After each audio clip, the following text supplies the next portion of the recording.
picture na to. Ako nga doon guys. Okay. Naman siya sa CR ang patulog sa ito. Nagunsa ka rin.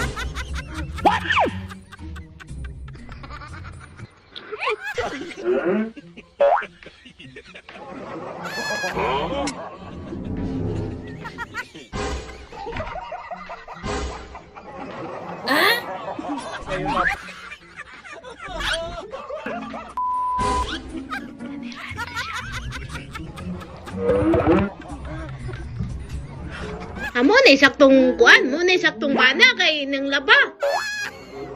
Ayaw daghana og kloros gamay lang. Di kay magsige scroll ka nang ipi na sige kag tanawan ng mga babae diha. Magsige kag kuan pang tigulang na kanya. Magsige pa jud kag crush-crushan ng mga babae sa FB. Tanaway nang mong laba ka diha. Ayaw daghana kloros kay. Nag-exercise ko. Ano man to nimo gamita ang washing machine? Mas matibay pa, mas magaling pa yung kamay ko kaysa dyan sa washing machine. May ganun. Oh, Very good. automatic yan pero mas maganda pa yung kamay ko, automatic na eh.